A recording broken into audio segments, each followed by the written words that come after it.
à toutes et à tous, merci d'être venus pour ce webinaire Les pôles de gare, levier de revitalisation. Nous allons démarrer. Avant de rentrer dans le vif du sujet, je voulais juste vous donner quelques informations techniques.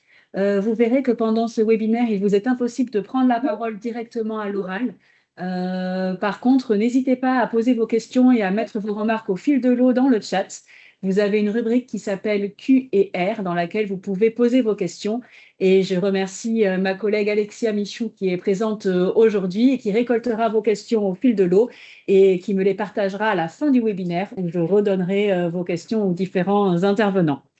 Sachez aussi que ce webinaire est enregistré et qu'à l'issue, vous recevrez tous un email avec les différentes ressources que nous aurons évoquées et avec le lien vers le replay du webinaire. Donc, aujourd'hui, nous allons parler des pôles de gare. Qu'est-ce qu'on entend par pôle de gare déjà? Donc, c'est effectivement la gare en soi, mais aussi tout le quartier, les infrastructures et le quartier qui entoure la gare. Et on part du principe que ces pôles peuvent représenter de véritables opportunités en matière de revitalisation pour les territoires et qui peuvent être des éléments essentiels pour les communes. Derrière cette question des pôles de gare, il y a en tout cas au moins deux enjeux principaux dont nous allons parler aujourd'hui. Le premier, évidemment, celui des mobilités, des ménages d'abord, qui vont potentiellement habiter dans des milieux ruraux ou périurbains et faire éventuellement des trajets quotidiens vers le lieu de travail. Donc, il y aura cet enjeu-là. Et puis, il y aura aussi l'enjeu de comment ensuite, au retour, ces personnes peuvent rejoindre leur domicile sur la commune de la gare ou sur les communes alentours. Donc ça, cet enjeu des mobilités, c'est quelque chose dont nous allons parler notamment en première partie du webinaire, mais aussi par la suite grâce à l'exemple de Morsinx-la-Nouvelle et de son pôle d'échange multimodal, mais j'y reviendrai tout à l'heure. Et le deuxième enjeu, c'est celui du quartier de gare en soi, c'est-à-dire comment le quartier gare peut devenir un quartier attractif qui propose des services, des commerces. Et là, il va être question d'usage, l'usage des habitants, mais aussi des questions foncières. Et cette question, nous allons également l'évoquer aujourd'hui lors de ce webinaire. Vous verrez finalement le fil rouge, et ce dont nous allons parler tout au long de cet échange, c'est la coopération dans un écosystème avec de multiples acteurs. Et notre volonté, c'est vraiment de pouvoir vous outiller pour que vous puissiez mieux cerner cet écosystème et que vous ayez des pistes concrètes pour pouvoir vous projeter dans votre territoire. Nous sommes ensemble jusqu'à midi. Je remercie les différents intervenants d'être avec nous aujourd'hui. Donc, j'en ai pas encore cité. Nous aurons aujourd'hui Monsieur Carrère, qui est le maire de Morsinx-la-Nouvelle. Nous aurons Madame Claire Seize, qui est chargée d'études en aménagement durable au CEREMA. Monsieur Florent Quinck, directeur régional SNCF Gare et Connexion. Et je remercie également Monsieur Renaud Lagrave, qui est vice-président en charge des mobilités à la région Nouvelle-Aquitaine. Et Monsieur Fabien Coupé, chef adjoint du service déplacement infrastructure transport à la DREAL. Donc, vous allez les découvrir au fur et à mesure. Comme il nous tient à cœur que vous puissiez vraiment vous projeter concrètement sur vos territoires, un grand temps sera prévu à la fin du webinaire, à peu près 30 minutes, pour que nous puissions répondre à vos questions. Donc, n'hésitez vraiment pas à les mettre au fil de l'eau dans le chat. Pour ma part, je suis Marie-Lise Hébert. Je travaille au sein de Pays et Quartiers de Nouvelle-Aquitaine. Pays et Quartiers de Nouvelle-Aquitaine, c'est un centre de ressources sur le développement local. C'est un centre de ressources qui est piloté et financé par l'État et par la région. Et nous sommes là pour vous outiller sur les différentes questions du développement local dans toute la diversité des sujets qui l'englobent. Je suis chargée de mission revitalisation des centres-villes et des centres-bourgs. En effet, PQNA est missionné depuis 2019 sur ce sujet-là. Et donc, à ce titre, on organise des webinaires comme aujourd'hui, des rencontres professionnelles, on produit des fiches méthodologiques, des outils, des guides sur différents sujets. Ça peut être le foncier. Nous avons organisé en 2025 un webinaire sur les questions foncières. Celui-ci, d'ailleurs, fait un petit peu suite à ce sujet-là. Ça peut être sur des questions de renaturation, ça peut être sur des questions diverses et variées, le commerce, le logement. Je vous invite vraiment à aller voir sur notre site internet, vous trouverez tout un tas de ressources. Donc, Pour le déroulé de ce webinaire, on va avoir une première partie sur le pourquoi, c'est-à-dire pourquoi est-ce qu'il est important pour les territoires de se saisir de cette question des pôles de gare, quel impact ces pôles peuvent avoir sur la vie des habitants, et une deuxième partie, pardon, sur le comment, c'est-à-dire quelles méthodes, quels acteurs, quels outils, et comment est-ce qu'on met en place ce genre de projet. Et donc ensuite, nous aurons une intervention de Monsieur Renaud Lagrave et une intervention de Monsieur Fabien Coupé pour nous partager, et c'est essentiel, la vision de l'État et de la région sur ces sujets et comment est-ce qu'ils accompagnent les territoires. Je crois que j'ai fait le tour et que je vous ai tout dit. Je vais maintenant accueillir nos 3 premiers invités, si vous voulez bien me rejoindre.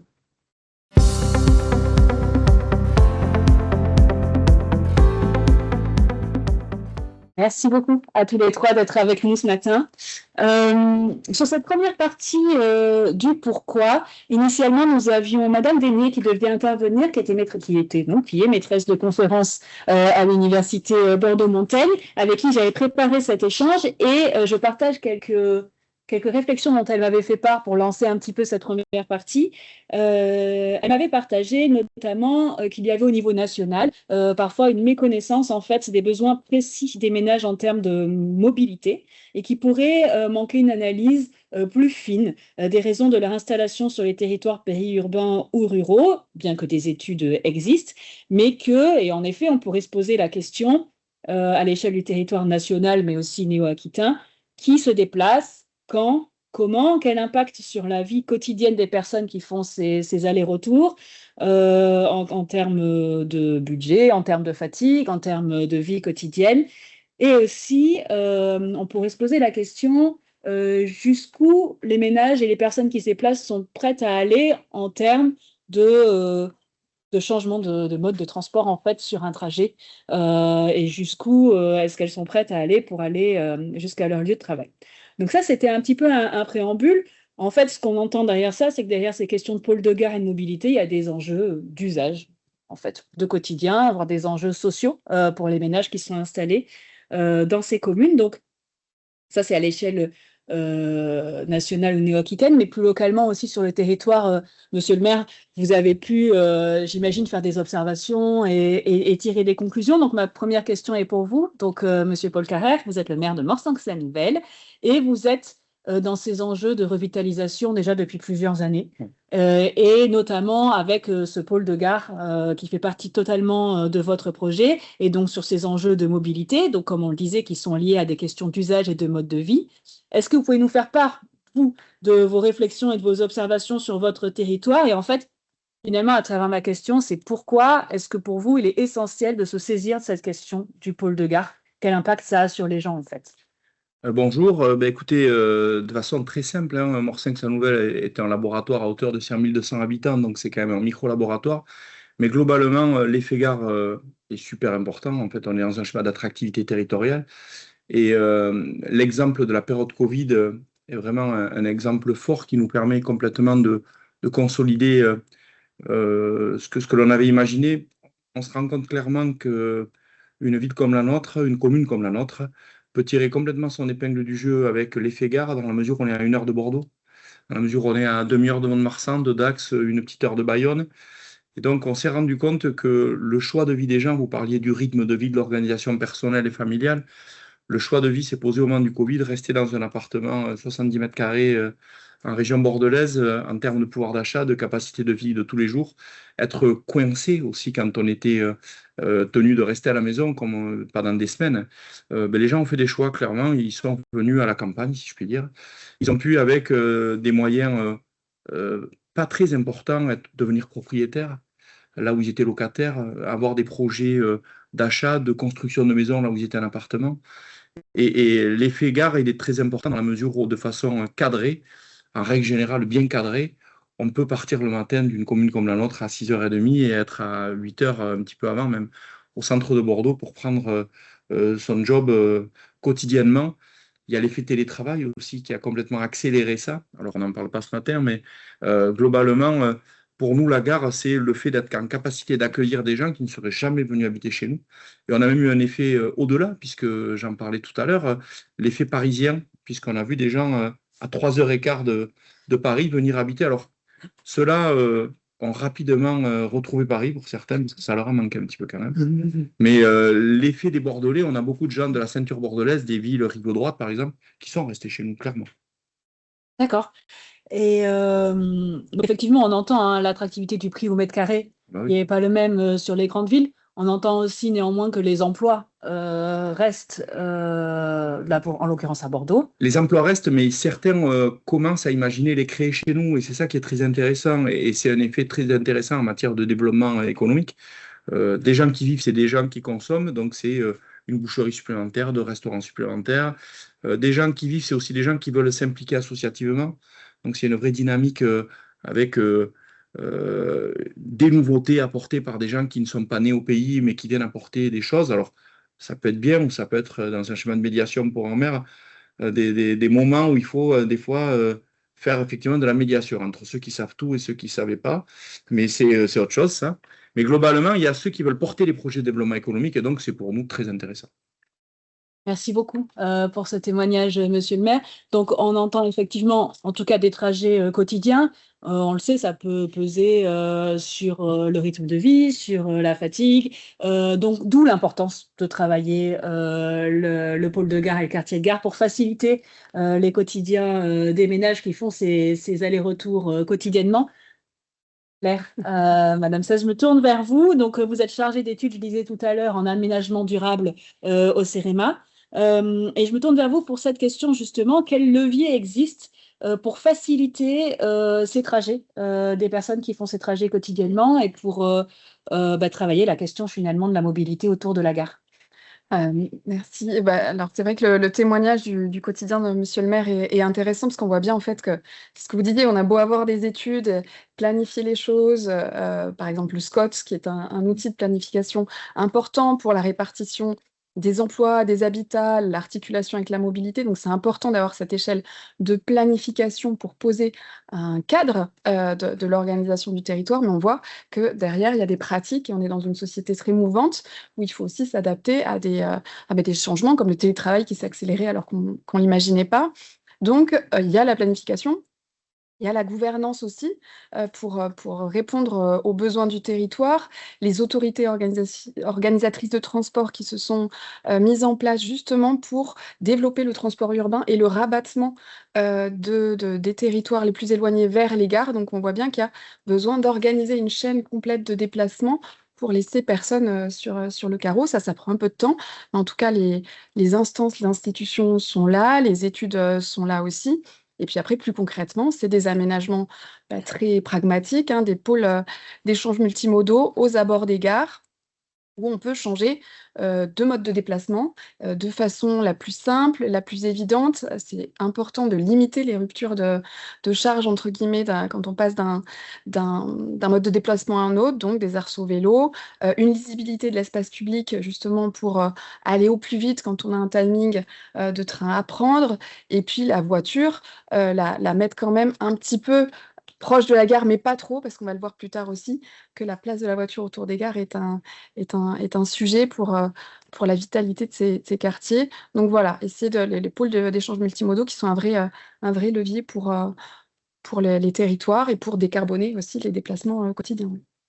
Et merci beaucoup. Et on reviendra sur cette question des pôles d'échange multimodaux avec vous, monsieur le maire, tout à l'heure. Et puis, comme vous le disiez aussi, monsieur le maire, le fait que des services et potentiellement des commerces et des projets se développent, finalement, ça facilite aussi le quotidien de ces ménages parce qu'ils peuvent faire les retours, puis encore aller, voilà, encore avoir une vie sur la commune dans laquelle ils habitent et dans laquelle ils arrivent. Monsieur Pink, vous êtes directeur régional de SNCF Gare et Connexion. La question du pôle de gare dans les projets de revitalisation, on en a parlé là à l'échelle de la commune, mais en fait, ça va au-delà, ça impacte le territoire plus loin, plus largement que la commune dans laquelle cette gare est implantée. Qu'est-ce que vous pouvez nous dire de l'impact en fait de cette gare sur les communes alentours?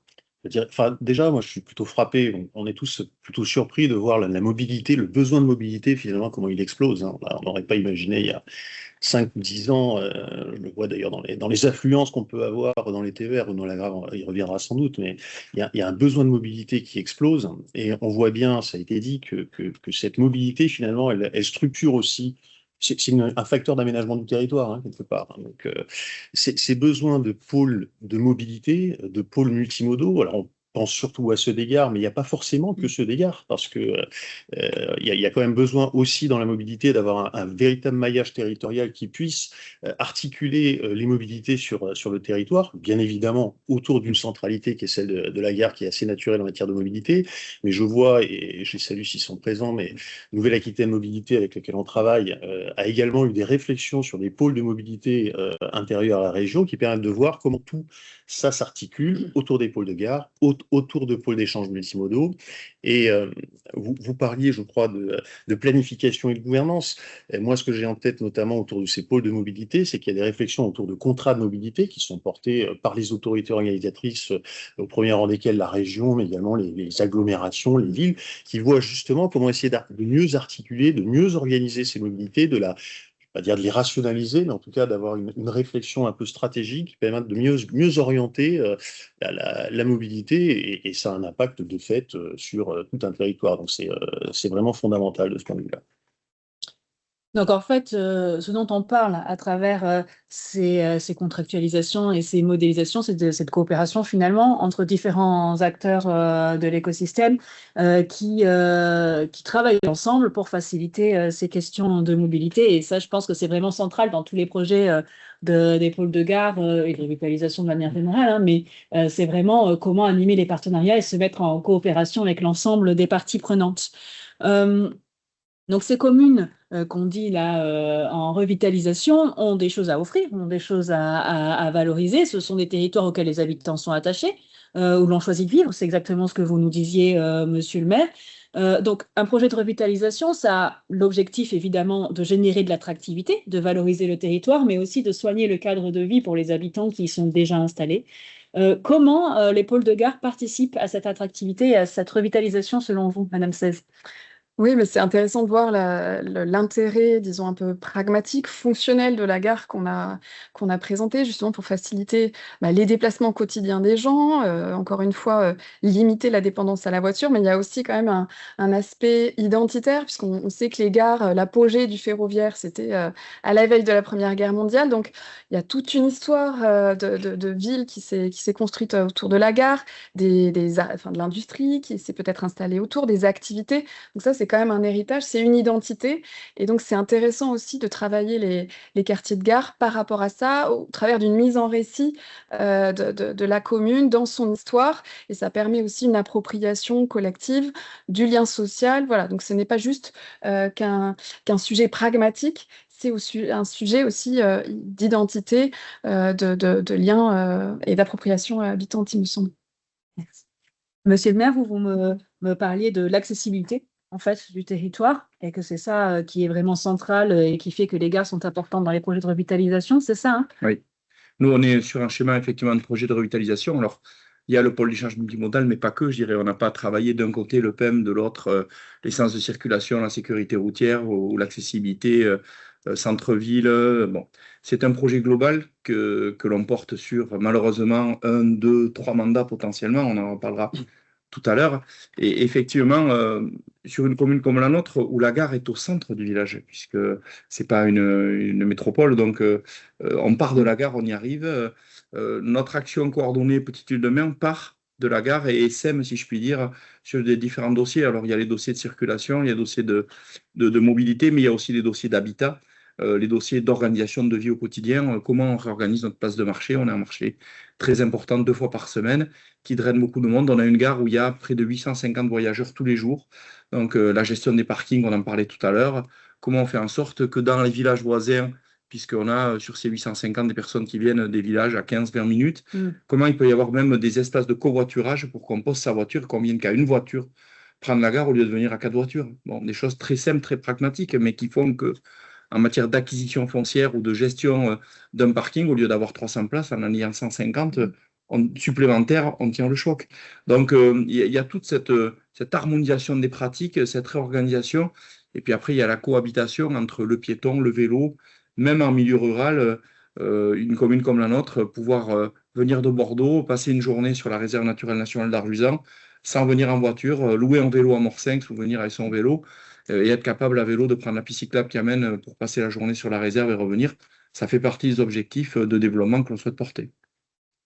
Merci beaucoup. Monsieur Quinck, je me tourne vers vous pour la même question. Du point de vue, de votre point de vue et de celui de la SNCF, comment une gare est un levier concret de revitalisation? Et ça rejoint un petit peu ce que disait Monsieur le maire sur la gare au centre du village, en fait. C'est ce que vous me disiez aussi dans nos échanges. Oui, enfin, on parlait d'histoire, enfin l'histoire des gares, mais je dirais que la gare, c'est un marqueur quelque part, hein. Quand on parle d'une ville, alors je ne le dis pas dans l'ordre de préférence, je le prends de manière diversifiée, mais la mairie, l'église, la poste, la gare, enfin, ça fait partie des marqueurs importants d'une ville. Et puis, la gare, effectivement, elle est au centre, dans 99% des cas, elle est vraiment au centre de la ville, et donc elle permet d'irriguer complètement la ville. Et puis, quand on regarde aussi, donc c'est le poids de l'histoire, mais on a à peu près 70% d'une population qui se trouve à moins de 5 km d'une gare. Donc, quelque part, c'est très impactant sur la population, c'est très impactant sur le dynamisme d'une ville. Après, je pense qu'on l'évoquera, mais souvent aussi, autour des gares, on a des enjeux de foncier, des enjeux, alors, ne serait-ce que la gare en elle-même, qui est un actif qui mérite d'ailleurs d'être développé, parce qu'on a souvent, on va en rediscuter, mais on a souvent du patrimoine qui est malheureusement trop souvent vide. Alors, moi j'ai une casquette, je redirai mon rôle aussi un petit peu plus loin, mais j'ai une casquette quelque part aussi de bailleur, et j'ai tout intérêt, en ayant des bâtiments voyageurs, des gares, à ce qu'elles soient revitalisées, à ce qu'il y ait du dynamisme local qui soit intégré à l'intérieur de ces gares-là. Alors, ça a un intérêt pour les voyageurs, mais ça a un intérêt pour les quartiers. Moi, je vois à titre d'exemple, je vais prendre des grandes gares, mais j'ai d'autres exemples en tête. Je vois là, sur la gare de Limoges, quand on installe, on a eu à un moment donné le buffet qui s'était arrêté de fonctionner, quand on a mis en place le nouveau restaurant, il y a eu un usage local, mais pas que pour les voyageurs. Ça a drainé aussi tout le quartier qui n'avait pas forcément une offre de ce niveau-là. Donc ça a permis de créer une dynamique. Quand on a sur l'ensemble de nos gares, c'est une réflexion, une dynamique qu'on a qui s'appelle Place de la Gare, quand on a sur l'ensemble de nos gares la volonté, par exemple, d'installer des supérettes, quelque part, c'est la supérette, elle rend pas que du service pour les gens qui prennent le train, elle rend aussi des services pour un quartier, les gens peuvent venir directement au niveau de la gare, et puis on peut aller sur du monde associatif, on peut aller sur des commerces, on peut aller même sur du médical, on a des réflexions, en ce moment sur Hendaye les deux jumeaux, on a une réflexion d'un superbe bâtiment voyageur qui est un petit peu décentré par rapport à, et un petit peu plus loin que le centre-ville d'Hendaye, mais où on est en train d'imaginer mettre des kinés à l'intérieur. Bon, c'est pas naturel de se dire, tiens, je vais avoir un kiné en gare, quoi. Mais pour autant, ça rend du service, ça a un marqueur, ça permet aussi de rendre du service par rapport à un quartier. Et puis, on se l'est dit, alors là, j'étais vraiment très focalisé sur la gare, mais si on dézoome, par rapport à la gare, on est quand même une porte d'entrée d'un territoire. On est assez naturellement, ça a été dit par monsieur le maire, on est la porte d'entrée de la ville. Mais pas uniquement, ça revient à ce que je disais sur les contrats de mobilité. Quand on dézoome, on regarde la mobilité territoriale, on est en interface, et c'est pour ça qu'il est extrêmement important que la gare ne soit pas considérée que comme un objet bâtiment voyageur pour accéder au train, mais que dans son pôle d'échange multimodal, ça revient sur le sujet de la mobilité et de la bonne interface entre tous les modes, quels qu'ils soient, de la voiture au mode doux, là-dessus, il faut être agnostique sur ces sujets-là, mais en tout cas, on est une porte d'entrée territoriale qui permet ensuite de vraiment drainer dans les deux sens d'ailleurs, et donc de revitaliser un secteur. On a des sujets de rabattement, vous l'avez dit aussi, monsieur le maire, de communes limitrophes, qui font que cette réflexion-là, elle est importante pour bien mettre la gare, qui est au centre de la ville, mais au centre du territoire. Merci beaucoup. Merci beaucoup à tous les trois. Avant de continuer, il y a une question de clarification, d'expliciter les termes intermodalité, multimodalité, comodalité. Est-ce que l'un d'entre vous veut bien non, j'allais vous... C'est des débats. Enfin, je pense que entre intermodalité et multimodalité, on est sur des débats qui sont, si je puis me permettre, qui méritent plus de. Ce qui est important, c'est de trouver la fonctionnalité, d'avoir effectivement une facilitation des modes entre intermodalité et multimodalité. Comodalité, Je le prends comme une commodité d'ailleurs, je ne le prends pas comme, au sens commodalité, mais je pense que c'est le sujet de la facilitation et de faire en sorte qu'à un moment donné, sur un nœud de mobilité, on trouve une mobilité facilitée qui permette d'aller d'un mode à l'autre. C'est surtout ça, moi, je pense, le fond du sujet. Potentiellement avec plusieurs modes de transport, Ouais. de prendre le vélo, de laisser le vélo, Complètement. de prendre ensuite le train, la Avoir un bus. trottinette, le bus. Complètement. Voilà. Et donc, comment est-ce qu'on facilite en fait le passage aussi d'un mode de transport à l'autre, En fonction des distances aussi. en fonction des. Les derniers kilomètres, comment on les gère. Exactement. le dernier mètre. Exactement, tout à fait. C'est ce dont, ouais, tout à fait. Merci à tous les trois. On va passer maintenant sur la deuxième partie de cet échange. Donc là, on était sur voilà comment est-ce qu'il est important, pourquoi est-ce qu'il est important de se saisir de ces pôles de gare. Je retiens dans ce que vous avez dit qu'il y a, on le sait qu'il y a des enjeux sociaux qui sont forts autour des questions de revitalisation, mais sur les projets de pôles de gare, il y a aussi des enjeux sociaux dans le sens des usages et des quotidiens des ménages qui sont à prendre en compte. J'entends aussi, j'ai retenu que les pôles de gare sont vraiment un point clé et peuvent être un point de départ même de développement des territoires, qu'elles permettent un rayonnement, qu'elles permettent une attractivité et que finalement elles ont un impact qui va bien au-delà de la commune sur laquelle la gare est implantée. Et puis que sur le levier de revitalisation, effectivement, c'est à la fois la question des mobilités pour aller sur son lieu de travail ou sur les communes alentours, la question des derniers kilomètres, mais c'est aussi comment, en soi, la gare, en tant que bâtiment, et son quartier peuvent être aussi des lieux de vie pour les habitants, en fait, d'un territoire.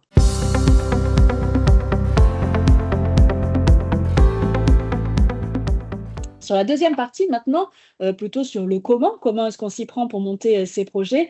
Nous allons beaucoup nous appuyer sur votre exemple à Morsinx la Nouvelle pour pouvoir tirer les fils un petit peu de méthodologique et d'outillage et d'acteurs. Donc, Monsieur le maire, sur donc Morsinx la Nouvelle pense son projet de revitalisation, on l'a dit depuis plusieurs années. La gare est au centre de ce projet de revitalisation. Est-ce que vous pouvez nous raconter un peu ce projet, comment il est né, comment est-ce que vous l'avez pensé, comment est-ce que la gare en fait partie? Alors, en étant rapide quand même, hein. Le projet est né dans les têtes des élus à l'horizon 2018-2019. On avait rencontré les élus régionaux en charge de ces dossiers et a été proposée l'opération Petite Ville de demain, dans laquelle on s'est complètement engagé, puisqu'elle correspondait d'une part à la taille critique de notre territoire, à l'envie de développer au-delà du PEM différents dossiers. J'en parlais tout à l'heure, le volet habitat, le volet développement économique, le volet circulation. Bon, il y avait différents dossiers. Je me permets juste de dire, Petite Ville de demain, c'est un programme porté par l'État. Oui. Voilà, pour les communes de moins de 20 000 habitants qui sont en revitalisation. Voilà. Et je me permets aussi de dire que quand vous dites, Monsieur le maire, le PEM, donc c'est le pôle d'échange multimodal. Pardon, voilà. Non, mais comme ça maintenant tout le monde est au courant. D'accord. Désolé pour les acronymes. Non, mais ça fait on a l'habitude. On se croirait à la SNCF. Alors là, je vous rassure, j'en suis loin, M. Kunk, de vos acronymes répétés. Mais je demande d'ailleurs chaque fois qu'on m'explique ce que c'est. Voilà. Et donc, à partir de 2020, dans le cadre de l'élection de l'équipe que je pilote, on s'est engagé dans cette opération Petite Ville de demain avec l'outil de base, c'est un plan de référence, travailler avec une équipe d'archi et d'urbanistes, travailler aux différentes pistes, travailler sur des îlots d'habitat, travailler sur des leviers. Il y avait une vraie commande des citoyens sur la sécurité routière. Il y avait une vraie commande sur l'organisation du sens de circulation dans le centre-ville. Il y avait différentes commandes et ça nous a permis d'agréger ces commandes. Alors, on a eu une aide État-région pour financer un animateur de territoire que l'on a partagé avec la commune voisine de la Boère, puisqu'il y avait 12 collectivités landaises qui étaient dans ce schéma d'opération Petite Ville de demain. Et donc, il y avait une coordination territorialisée avec les services de l'État. Et donc, ça nous a permis de cheminer, de travailler sur différentes pistes et de cadencer, si je puis dire, dans le cadre d'études préalables qui sont indispensables à la réalisation des opérations, les différents schémas qu'on s'était fixés. Alors, ce qui est important de signaler, c'est le temps. C'est le temps d'un élu n'est pas le temps d'un citoyen. Et quand on promet et quand on échange avec des citoyens, parce qu'on a eu pas mal d'échanges, et c'est effectivement la richesse de ce type d'opération, c'est qu'on peut se nourrir de la réflexion des citoyens pour après construire avec eux. Ceux à qui on disait OK, on va travailler sur la circulation, s'imaginaient que peut-être 4 mois après, ça allait se faire. Alors il y a le CEREMA qui est venu nous donner un coup de main sur les flux de circulation.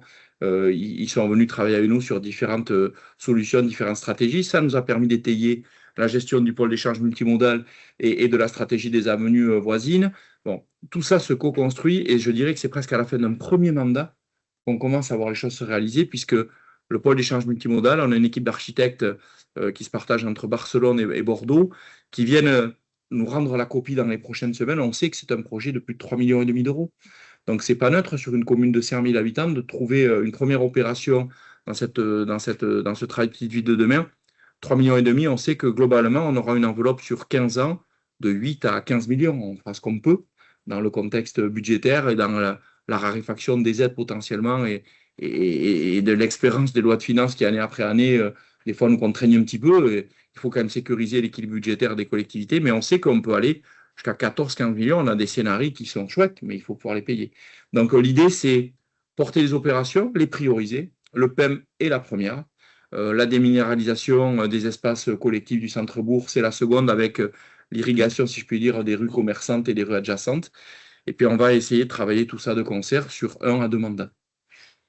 Et dans ce que vous me disiez aussi, c'est qu'en tous les cas, cette stratégie de revitalisation et cette feuille de route, vous parlez de Petite Ville de demain, mais en fait, vous l'aviez en tête, vous, avant, et effectivement, vous vous êtes fixé une feuille de route sur le long terme avec une stratégie forte et une volonté politique forte de tenir sur du long terme. Exactement. Alors, il y a effectivement, quand on se dit on fait un mandat, mais on ne sait pas ce que sera le mandat d'après, donc il y a un travail de portage au long cours, comme vous dites.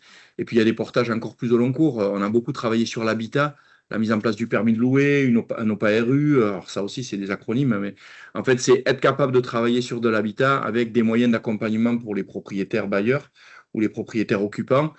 Le permis de louer, c'est plutôt quelque chose d'un peu plus coercitif. Quand un bailleur ne loue pas des choses correctement, eh bien, on peut le contraindre et on peut exiger qu'il applique tout simplement la loi et qu'il respecte la loi française en matière de conditions d'habitabilité d'un habitat que l'on met à disposition.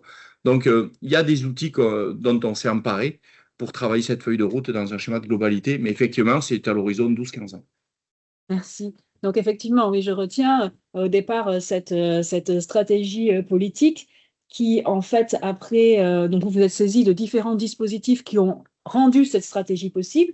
Donc, c'est là où on entend l'importance de pouvoir coopérer avec les différentes organisations, de pouvoir activer les dispositifs et rencontrer les acteurs au bon moment. Donc, c'est là où on entend que les dispositifs de l'État et de la région sont très importants pour rendre ces questions, ces idées de projet finançables, vraiment faisables, en projet structurant, mais qu'il y a aussi d'autres parties prenantes. Vous avez évoqué le CEREMA, des bureaux d'études, des architectes, évidemment, et vous avez évoqué, et je crois que c'est très important, les citoyens, et comment est-ce qu'ils font partie de ce projet depuis le départ. Et donc, si j'entends bien, donc il y avait cette stratégie, il y a eu ces dispositifs, et puis vous en avez parlé tout à l'heure, cet effet d'opportunité avec le Covid où beaucoup de personnes sont venues s'installer à Morsinx et avec le nombre important de voyageurs dont vous parliez tout à l'heure. C'était un véritable accélérateur de particules sur la réflexion. C'est ça, et qui du coup, finalement, toutes ces briques se sont mises en place. Exactement. On est en train de construire le muret, avec aussi la SNCF, on en parlera après. Tout à fait, oui. Merci beaucoup. Madame Cesse, je me tourne vers vous. Quels sont vos conseils pour outiller les collectivités qui, comme la commune de Morsinx-la-Nouvelle, veulent se lancer dans un projet de revitalisation et d'envisager le pôle de gare comme un levier dans cette question de dynamisation du territoire? Oui, alors le cas de Morsinx, qui est un cas d'école où vraiment le projet de revitalisation s'articule autour de la gare, mais il ne faut pas attendre d'avoir une gare vraiment au centre de la commune pour s'en emparer pour la revitalisation. On sait qu'il y a des configurations de gares où la voie ferrée faisant limite, on a une gare qui est un peu déportée par rapport au centre. On peut avoir une gare qui a beaucoup vécu pour desservir une activité économique du territoire, donc entourée de friches d'entrepôts, d'industries, donc en fait des gares urbaines, entre guillemets, entourées déjà d'aménités. Ce n'est pas toujours le cas, mais ce n'est pas pour ça qu'il ne faut pas s'en préoccuper. C'est vrai qu'on a eu une dynamique, il y a des programmes nationaux pour les revitalisations. Donc il y a Action Cœur de Ville pour les villes au-dessus de 20 000 habitants, Petite Ville de demain, on l'a dit, Village d'avenir aussi qui peuvent avoir des gares. Donc là-dessus, il y a des méthodes de revitalisation qui commencent voilà, à faire leurs effets. On sait qu'il faut travailler les trois, toujours vous l'avez évoqué, les trois paramètres, habitat, commerce, développement économique, espace public, usage, mobilité. Voilà, donc ça c'est... Logement, peut-être. J'ai pas dit logement, Habitat. pardon, mais oui, Ah oui, habitat. habitat, vous avez raison. je l'ai entendu. Donc les trois piliers, c'est habitat, commerce et espace public. Et voilà, donc ça, on sait, par exemple, Action Cœur de Ville a développé ces sujets-là et puis a élargi le programme justement au quartier de gare, parce que justement, il y a une première vague de communes qui se sont concentrées sur les centres-bourgs en mettant un petit peu de côté la gare, et c'est venu dans un deuxième temps. Donc le conseil qu'on peut faire déjà, c'est ne pas hésiter quand on se lance dans une revitalisation, à déjà se poser d'emblée la question de ma gare par rapport à mon centre-bourg historique, comment elle fonctionne. Donc il y a ce sujet de pondération un peu des centralités. Est-ce que ma gare, même un peu déportée, fait déjà un peu centralité ou pas du tout? Si elle doit faire centralité, quelle complémentarité avec mon centre-bourg principal? Et puis après, j'aurais, comme le fait Monsieur le maire, hein, vraiment encouragé à une étude urbaine globale, hein, une étude de programmation urbaine qui prend en charge tous ces aspects.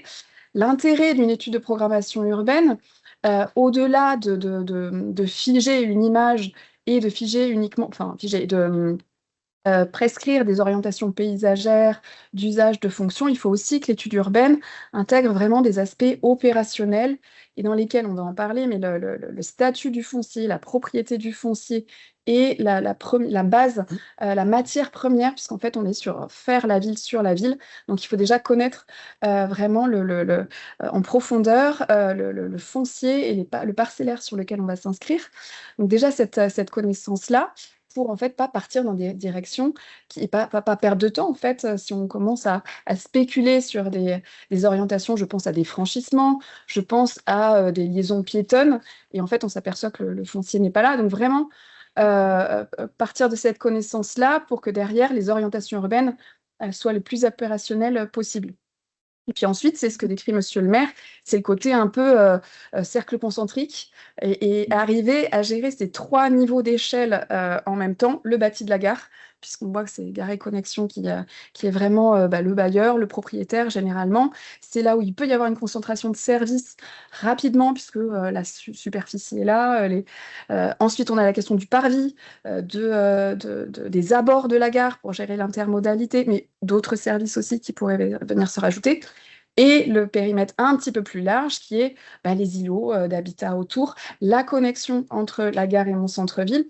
Et on voit voilà, on peut à chaque étape et à chaque périmètre avoir des difficultés. Donc en fait, ça faut s'armer de patience, mais arriver à ne pas trop se focaliser sur un seul périmètre. Et justement aussi pour avoir cette souplesse-là, se dire, bon, voilà, là ça bloque, par exemple au niveau de la gare, au niveau du parvis, ça bloque. Bon, je vais aller regarder les opportunités que j'ai d'acquisition, de veille foncière à un périmètre un petit peu plus large. Ça donne aussi cette souplesse-là pour mener ces opérations de revitalisation. Et enfin, dernier point, je pense qu'aussi ce qu'on est en train de faire là, c'est-à-dire le retour d'expérience d'autres communes qui se sont lancées dans la démarche, c'est fondamental, parce que je disais, il y a des caractéristiques communes quand même si chaque territoire est unique, on retrouve des typologies spatiales ou même de fonctionnement qui peuvent être assez courantes dans nos régions. Alors, c'est pas forcément à échelle régionale, ça peut être national, mais voilà, ce retour d'expérience d'autres communes, c'est très important aussi. Voilà, je dirais pour les principaux conseils. Il y en aurait d'autres, mais Merci. J'ai une question qui me vient par rapport à ce que vous disiez. Dans toutes ces démarches à entreprendre et toutes ces réflexions à avoir, est-ce que vous avez en tête des organisations qui sont là pour accompagner? Alors, on reviendra après sur le rôle de la SNCF dans cet accompagnement-là. Est-ce qu'il y a... Oui, faut pas hésiter. Donc là, en l'occurrence, c'est un bureau d'études privé, et ce qui est très bien, c'est la majeure partie d'ailleurs des recours qu'on peut avoir, mais il faut pas hésiter en amont parce que l'étude urbaine, quand on quand on lance un marché pour une étude urbaine, c'est bien d'avoir vraiment préparé le terrain en amont pour bien cibler la mission, bien cibler le périmètre, encore une fois, bien connaître le foncier. Donc voilà, plus on aura préparé le terrain pour une mission, peut-être un BET privé, plus ça sera efficace et on gagnera du temps. Et donc en amont, on peut être accompagné par le CEREMA sur les sujets mobilité, aménagement, prospection, enfin gisement foncier. Il y a les CAUE qui sont là aussi pour les orientations. Voilà. Ça a été le cas. Les architectes conseils de la DDTM, la NCT forcément aussi qui, elle, apporte du financement d'études. Voilà, je voudrais pas en oublier. On a les CCI, si on a un sujet aussi d'entreprise et voilà, d'évolution, ou si on veut mettre l'accent sur le commerce, par exemple. Donc, il ne faut pas hésiter voilà, à aller chercher tous ces... Les DDT. les DDT, les bien services sûr, de l'État. compagnie. Si on est dans un parc naturel régional, il ne faut pas hésiter aussi, parce que sur tout ce qui est orientation, les PETR, donc les pôles d'économie, les pôles d'équilibre territoriaux, le PF, je n'ai pas noté, voilà, ça fait pas mal de... Ça fait déjà pas mal d'acteurs et de toute façon, les personnes recevront un mail avec des Tout à ressources. fait. Donc, Le PF est établissement public foncier. Oui, dans les acronymes. Tout à fait, merci beaucoup. Donc j'entends d'abord évidemment l'importance de connaître son territoire, à la fois les usages, comme vous parlez d'équilibre entre les centralités donc des habitants, mais aussi de connaître son territoire au niveau du foncier, et ensuite du coup d'entreprendre les démarches. Effectivement, vous parlez des cercles concentriques. Vous m'aviez dit, j'ai envie quand même de le redire, d'être vigilant aux effets des îlots de chaleur urbains parce que c'était Oui, possible. Et on le voit là, notamment en ce moment avec les fortes chaleurs, qu'il est quand même important de prendre en compte ces questions d'adaptation au changement climatique. Donc, je le glisse sans, voilà, je le... Oui, oui, c'est vrai que c'est un paramètre important, c'est-à-dire que on le voit, il y a de fait, c'est des points de surchauffe, hein, puisqu'il y a des rails, il y a des emprises non arborées, enfin voilà, donc c'est des points de surchauffe de fait, les gares. Et donc la stratégie aussi de renaturation pour qu'il y ait un confort des usagers, parce que ça c'est très important en fait dans l'intermodalité, encore une fois. On a parlé du côté fonctionnel de changer de mode, mais on a de fait de l'attente. On va attendre dans des conditions soit de la pluie, soit la surchauffe. Donc vraiment créer un milieu, un espace public propice au confort d'usagers. Bon, ça, vous le travaillez beaucoup à Gare et Connexion, mais c'est très important. Puis c'est pas que à l'échelle, il faut que ce soit tout le maillage d'espace public qui soit en ce sens. Et puis voilà, il y a aussi la lisibilité de l'espace public. C'est-à-dire que quand on arrive, on l'a dit, c'est une porte d'entrée. Quand on arrive dans une commune avec la gare, il faut qu'on s'oriente, il faut qu'on trouve assez rapidement où sont les principales choses. Donc voilà, le confort et la lisibilité aux abords de la gare, c'est essentiel. Merci beaucoup. Monsieur Kang, je me tourne vers vous. Dans toutes ces démarches qu'on évoque depuis tout à l'heure, quel est le rôle de SNCF Gare et Connexion? Et puis, comme on l'a évoqué en amont, SNCF Gare et Connexion fait partie d'un groupe plus grand. Donc, voilà, est-ce que vous pouvez un petit peu nous parler de votre rôle dans cet écosystème? Rapidement, je ne vais pas vous faire l'exégèse du groupe SNCF, mais c'est vrai qu'il faut quand même savoir qui fait quoi de manière très macro. Donc un groupe qui est présidé effectivement par Jean Castex, mais avec, pour simplifier à outrance, mais 3 sociétés anonymes, une société anonyme SNCF Voyageurs dans laquelle vous retrouvez les TER qui travaillent pour la région, vous trouvez Intercité qui travaille pour l'État, enfin qui prestent pour l'État, qui sont autorités organisatrices et la région autorité organisatrice, TGV qui est donc aussi dans SNCF Voyageurs. C'est la partie transporteur des voyageurs sur la SA SNCF Voyageurs. Vous avez une autre société anonyme qui est SNCF Réseau, qui est un gestionnaire d'actifs, c'est le hard du ferroviaire, c'est les rails, c'est les caténaires, c'est le ballast, c'est la signalisation. Et puis, j'en viens à SNCF Gare et Connexion. Donc, nous, on est un gestionnaire aussi de patrimoine et d'exploitation et de services autour des bâtiments voyageurs des gares, des pôles d'échange multimodaux, des traversées dans les gares, des quais. Voilà, ce sont les objets sur lesquels on travaille. Et Gare et Connexion, sujet connexion, c'est un petit peu et assez parlant en matière de mobilité, mais j'ai envie plutôt de dire que connexion, j'ai envie de dire facilitation, un rôle de facilitateur, parce qu'on a vraiment, on voit bien, il y a une certaine complexité dans le système et ça marchera finalement, ces revitalisations et ces sujets de mobilité à partir du moment où ce sera facile pour les gens. Et donc, il faut absolument qu'on se positionne dans un rôle de facilitation de l'organisation de ces mobilités. On en reparlera sans doute. Je pense que sur le sujet de facilitation, ça a été un peu évoqué. Le sujet des fonciers et d'une certaines complexités, en particulier autour des gares, avec des propriétés qui sont imbriquées sans une cohérence d'ensemble. En tout cas, on découvre des joyeusetés. En tout cas, on a besoin, nous, je pense, dans cette facilitation, de se positionner côté IRA Connexion vis-à-vis des élus comme étant l'interlocuteur privilégié pour permettre justement un petit peu de débroussailler même si c'est pas tout le temps arboré terriblement, mais en tout cas débroussailler ce sujet de foncier et de faciliter les choses sur le terrain. Et puis dans la facilitation aussi, c'est de faire émerger les projets de pôles d'échange multimodaux. Alors ça a été dit, il y a beaucoup de ressources finalement qui sont possibles. On a aussi côté SNCF Gare et Connexion, on porte aussi ce métier de maître d'ouvrage. On a beaucoup de projets, que ce soit des projets de régénération plutôt des gares ou de développement des gares, mais on est aussi sur des sujets de pôles d'échange multimodaux. Alors on peut accompagner pour le compte des agglomérations, des villes, on peut accompagner en prenant une maîtrise d'ouvrage le travail sur les pôles d'échange multimodaux. C'est ce qu'on fait sur Bordeaux, par exemple, où on a une réflexion d'ensemble qui va d'ailleurs assez loin en collaboration avec la métropole bordelaise pour voir justement l'articulation de toutes les circulations. On ne s'arrête pas uniquement aux 50 mètres autour de la gare, on va beaucoup plus loin. On travaille avec Libourne sur la maîtrise d'ouvrage.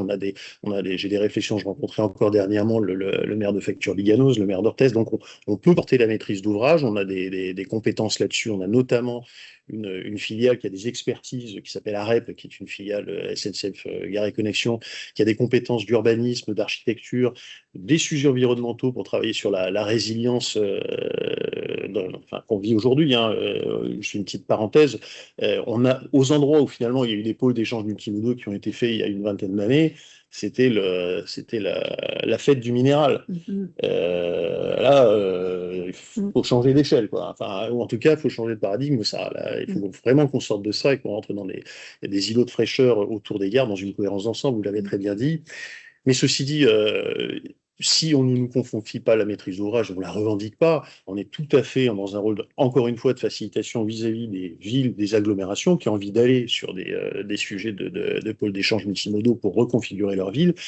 Nous, on accompagne. Alors, vous l'avez dit, il faut venir nous chercher aussi très en amont sur ces sujets-là. Et on peut d'ailleurs également aider en matière de ressources, ce qu'on peut faire aussi très en amont, ce qu'on appelle des études radar, qu'on confie d'ailleurs à notre filiale AREP, qui permet d'avoir ce diagnostic un petit peu dézoomé, macro, qui permet d'avoir cette vision à la fois des mobilités, mais aussi des imbrications foncières, aussi de la perspective, de la prospective par rapport à un quartier, de voir tout ça, comment ça s'oriente. Parce que c'est finalement, quand on est sur un projet de pôle d'échange multimodal, le plus important, c'est de bien partir et de bien voir quels sont les enjeux très en amont. Et cette phase de diagnostic, elle est fondamentale. Il vaut mieux passer un peu trop de temps au départ pour bien faire le diagnostic et savoir quels sont les attendus et les envies, plutôt que de partir bille en tête en se disant c'est ça l'objet, entre guillemets, technique que je veux mettre en place. Et en fait, au bout du compte, on peut se planter collectivement sur le sujet. Donc, on a vraiment besoin de se poser en mode projet pour fixer les fonctionnalités sur la base d'un diagnostic. Et là-dessus, on peut aider sans en revendiquer la paternité. On est vraiment là pour faciliter. C'est le seul mot que je voudrais retenir par rapport à mon intervention, la facilitation. Merci beaucoup, Monsieur Quint. Monsieur le maire, est-ce qu'on parlait de pôle d'échange multimodal? Est-ce que vous voulez bien nous parler de... Alors, on a déjà pas mal parlé, donc peut-être juste en deux mots pour compléter. Je vois aussi que l'heure tourne, mais si vous voulez bien nous parler du pôle d'échange multimodal sur lequel vous travaillez. Alors, le pôle d'échange multimodal sur lequel on travaille, là, ça va. C'est la chaise. Il s'inscrit dans la démarche du premier cercle concentrique ou du second, si je peux dire, sur effectivement le parvis, les parkings, et il s'inscrit dans l'intermodalité, puisque l'objectif pour nous, c'est on a moins de bus qu'à Bordeaux ou qu'à Hendaye, mais on a malgré tout des bus qui, en période de saison estivale, desservent les communes voisines de Mimizan, de Contis, les stations balnéaires, puisque la porte d'entrée pour ces stations, c'est aussi nos gares. Et donc, on a une véritable affluence. C'est de travailler sur un mode taxi, et effectivement, après, sur le partage des usages piétons, cyclables, comme je l'ai expliqué tout à l'heure. Puis, un vrai dossier pour nous, c'est effectivement la sécurité routière, puisque on est sur une avenue passante. L'avenue de la Gare, elle est souvent bien droite. Et l'idée, c'est de faire que ce soit des zones apaisées, des zones 30, où on puisse avoir ce multi-usage. Donc, c'est là qu'il y a un vrai changement, et c'est là qu'il y a des enjeux financiers d'aménagement, de travaux. Et puis le troisième enjeu, vous en parliez tout à l'heure, c'est le volet patrimonial, c'est de pouvoir faire des acquisitions patrimoniales. Alors moi, ça m'a fait plaisir d'entendre Florent Kunk expliquer effectivement qu'il fallait beaucoup de temps. C'est notre difficulté que j'expliquais tout à l'heure.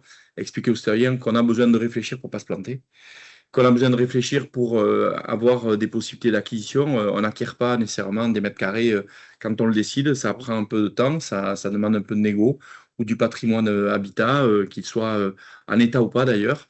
Et donc, ces enjeux-là sont pour nous très importants. On arrive, je dirais, presque au bout de cette modélisation.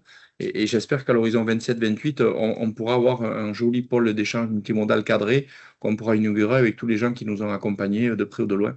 Donc, ça change complètement le visu d'une commune comme la nôtre. Hein. Morcinq-Saint-Nouvelle s'est construite sur la gare. Hein. C'était le Far West dans le sud-ouest. La gare avançait, les villes sortaient comme des champignons. Et la ville s'est construite au moment de l'arrivée des chemins de fer. Et elle continue à vivre autour de l'animation du chemin de fer, même s'il y a eu une vraie perte d'activité au niveau du fret, par exemple. Mais globalement, c'est une vraie chance pour nous de bénéficier de cet ouvrage. Et donc, c'est une chance pour nous et une obligation pour nous de vivre autour correctement. Alors, il y a un problème aussi, on n'en parlera peut-être pas, mais c'est l'accessibilité des gares. Une commune comme la nôtre, c'est un gros chantier, l'accessibilité handicap. On a des exigences pour les collectivités en matière d'handicap et d'accessibilité. On a des difficultés à porter les dossiers handicap puisque ça s'inscrit dans des plans nationaux. Une gare comme la nôtre n'est pas inscrite dans ce premier plan. On est en discussion avec les services de l'État. Pourquoi? Parce que quand je porte, par exemple, un joli dossier qui est un dossier de création d'une unité de 150 places pour accompagner les aidants familiaux et les aider sur le site de la réserve naturelle d'Argentan, qui est une innovation nationale que je porte à le ministère de la Santé, j'ai besoin que la gare de Morcinq-Saint-Noël soit accessible parce qu'il y aura toutes les semaines une centaine de personnes à mobilité réduite de plus qui vont venir, sans parler des mamans avec les landos ou des papas d'ailleurs, hein, qui peuvent pousser le landau aussi, ou des personnes handicapées ou des jeunes avec 2 valises qui vont à l'internat.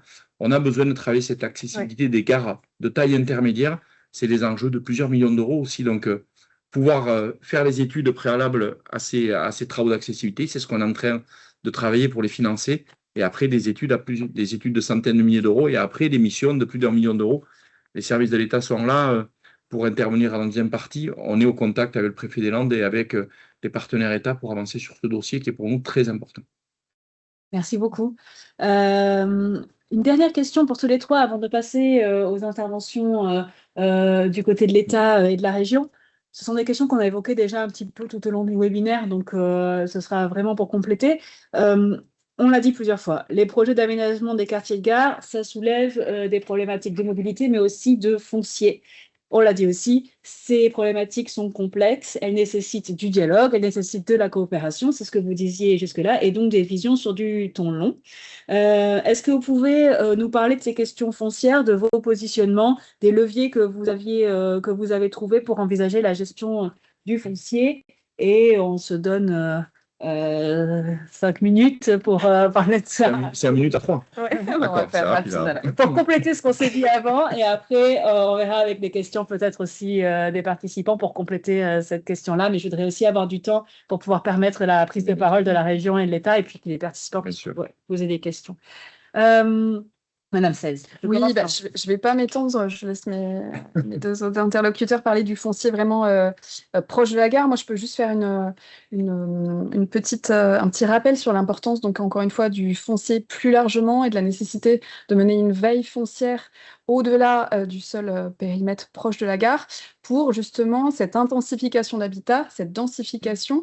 On a des territoires où justement au niveau SCOT ou PLUI, ils ont identifié que 10 à 20% de la nouvelle population qui va arriver sur le territoire pourrait être logée aux abords des gares, par exemple. Donc, on sait qu'il y a une malléabilité des tissus urbains aux abords des gares. Et voilà, donc cette question foncière, même si le foncier est très proche parce qu'il est complexe, voilà, garder le principe d'une veille foncière et on n'est pas obligé de maîtriser le foncier. Il y a des outils urbains et juridiques qui existent pour limiter en fait le développement spontané de ces tissus et garder une certaine maîtrise de l'évolution urbaine aux abords des gares. Et du coup, je vous laisse parler du foncier. Monsieur Carrère. Oui, alors sur le volet habitat, nous on s'appuie beaucoup sur le PFL, l'établissement public landais foncier, ou foncier landais, dans la mesure où ça nous permet de ne pas avoir à amorcer les investissements, c'est fait globalement et ça nous permet de les décaler sur 5 à 10 ans. Donc ça, c'est déjà très important. Sur des petites collectivités, on n'a pas des moyens de réactivité d'investissement. Et donc ça, c'est des outils pour pouvoir interférer dans des options d'acquisition foncière, patrimoniale et immobilière. Après, sur le foncier d'extrême proximité, c'est là qu'on travaille beaucoup avec Florent Cunck, hein, clairement, que ce soit au niveau de l'intercommunalité ou au niveau de la commune de Morcinq-Saint-Nouvel. Il y a effectivement des enjeux de quelques centaines de mètres carrés de bâtiments. Le buffet de la gare, nous, on a un bâtiment de la gare historique qui était un bâtiment qui accueillait les pèlerins qui faisaient l'Europe entière vers Lourdes. Donc il y avait une grosse tradition de restauration alimentaire, hein, restauration sur un bâtiment de 400 mètres carrés qui n'est plus utilisé et vers lequel on veut se tourner pour développer de l'activité économique. On a des porteurs. On est en train de travailler avec Gare et Connexion pour avoir un bail amphithéotique. Obligé d'être propriétaire, on peut travailler sur un bail amphithéotique. Il y a des pas qui ont été faits d'une avancée de leur côté, d'une autre. On est en train d'aboutir et on a 1 à 2 porteurs qui vont utiliser ces 400 mètres carrés. Pour nous, c'est de la valeur ajoutée, c'est de la création d'activités. C'est une vraie vitrine parce que les activités qui devraient sortir peuvent être super intéressantes et manquent dans la collectivité. Bon, donc ça, c'est... et puis le volet parking, on disait aussi être capable d'aller grignoter quelques mètres carrés sur l'espace gare ferroviaire. Alors, ils ont toujours des velléités à les garder parce qu'on ne sait jamais comment ils peuvent les utiliser. Mais on est quand même dans un schéma concerté. Il faut être patient. C'est comme le pêcheur à la mouche, il faut être patient. Mais on arrive, je pense, in fine, après 3, 4, 5, 6 ans de discussion, on va arriver grâce à la relation avec Renaud Lagrève qui va prendre la parole, qui nous a beaucoup aidé, parce que je vois passer des questions, comment on arrive à faire les choses. Ben, il y a le soutien des élus régionaux aussi, qui est très important, au-delà des élus départementaux comme moi. Hein. Je suis maire, mais je suis élu départemental.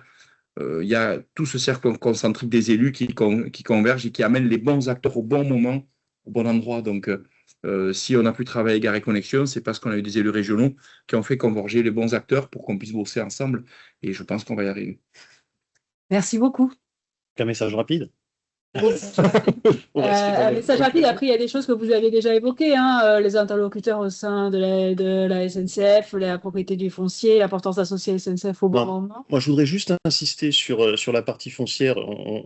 Pourquoi aussi le temps long? Alors, il y a un temps de préparation qui prend un certain temps, mais le temps long aussi parce qu'on se projette. Et le temps ferroviaire notamment, qui aurait pu dire il y a une dizaine d'années qu'on rentrait sur des services express régionaux métropolitains avec de la densification d'offres. Enfin, et à un moment donné, on se pose en tant que gestionnaire d'actifs et gestionnaire foncier au niveau SNCF, mais en collaboration aussi avec les autorités organisatrices sur quelle est la vision à 10 ans d'un foncier qui se trouve au proche d'une gare. Parce que j'avais un exemple, je ne sais pas s'ils sont présents, mais sur Langon, il y avait des réflexions qui avaient été menées initialement avec la ville pour partir sur des pôles d'échange multimodaux, mais avec des sujets d'interpénétration entre on fait un origine terminus du futur service express régional métropolitain, et la ville avait imaginé à un moment donné récupérer aussi ses fonciers dans une projection. Donc, ce que je veux dire, c'est qu'à un moment donné, quand on se pose sur des fonciers de la gare, on va essayer de concaténer une vision stratégique pluriannuelle, longue, qui va avoir une vision interne SNCF, mais également une vision des élus, pour essayer de préserver l'avenir et finalement de pouvoir à la fois permettre de continuer le développement ferroviaire et en même temps de permettre une revitalisation urbaine. Donc c'est là aussi que cette complexité, et je le dis parce que assez souvent, moi, quand je vois des élus des services dire « Ah bah là-bas, c'est en friche, c'est jamais utilisé, bah, y a un arbre qui pousse ». Oui, c'est vrai. Et d'ailleurs, on a pu se le dire. Et ceci, ça peut être un indice, mais c'est pas une vérité en soi, qu'on n'aura pas forcément besoin de ce terrain-là, et il faut en être conscient collectivement. Il faut être conscient, et quand c'est long, c'est parce qu'il y a des études qui sont faites justement pour se projeter, pour essayer d'y voir plus clair. Mais au bout du compte, on apporte du sens. Si on donne des réponses négatives, on explique pourquoi, ou alors en tout cas, par rapport à une ambition importante par rapport à un foncier, on fait nos meilleurs efforts pour le réduire, pour faire en sorte qu'il y ait une compatibilité entre les projets qui sont ceux de la SNCF ou des collectivités régionales autorités organisatrices et ceux des collectivités locales. Facilitation encore. Merci beaucoup. Pardon, je peux me permettre juste de rajouter, c'est que pour gagner du temps, la caractérisation du foncier sur le niveau de pollution, le passage des réseaux, pour comment il y a des destinations du foncier qui soient écartées ou fléchées sans que ce soit décidé, mais au moins voilà, réduire le champ des possibles. Ça peut être une façon de gagner du temps, de bien connaître les contraintes. Et de réduire les coûts. Et réduire les coûts. Merci beaucoup. Merci à tous les trois pour vos interventions.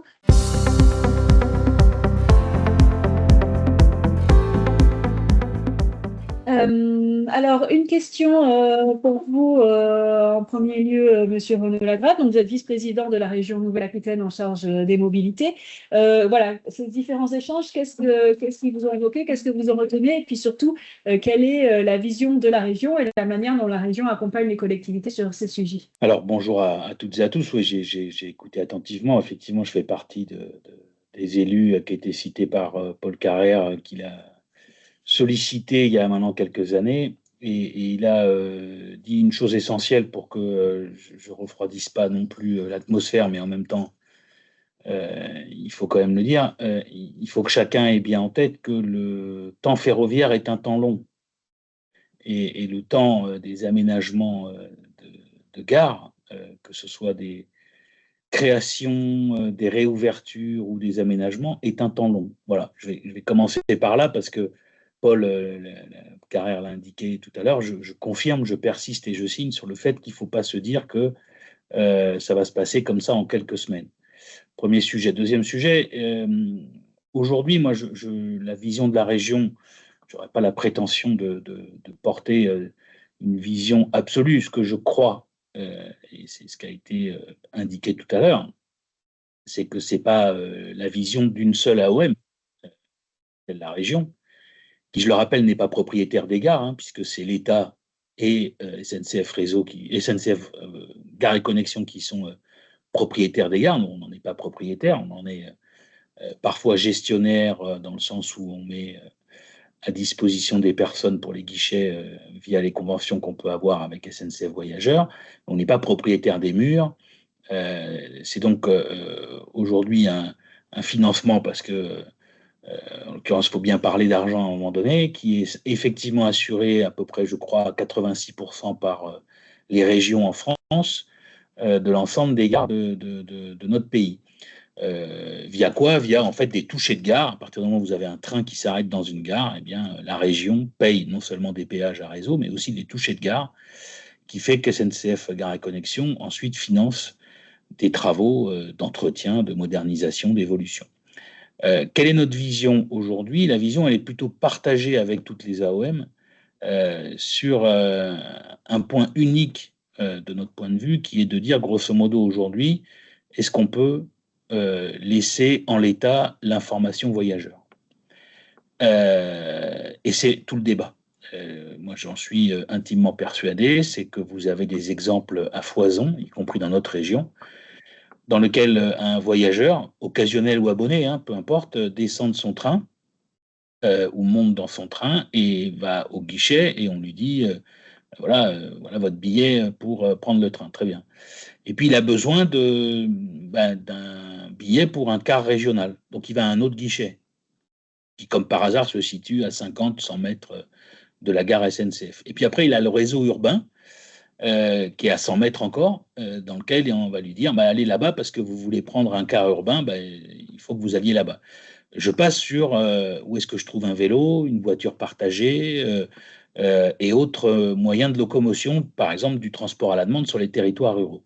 Ce qui veut dire qu'aujourd'hui, est-ce qu'on n'a pas passé une étape, moi j'en suis intimement persuadé, où les usagers veulent une chose, c'est toutes les informations à un seul endroit. C'est-à-dire, en gros, il faut qu'on réinvente notre modèle, et notre modèle, il doit être autour, moi, de ce que je qualifie de maison des mobilités, et non plus de cloisonnement chacun dans son couloir de nage avec quelqu'un qui ne peut pas répondre sur les autres sujets.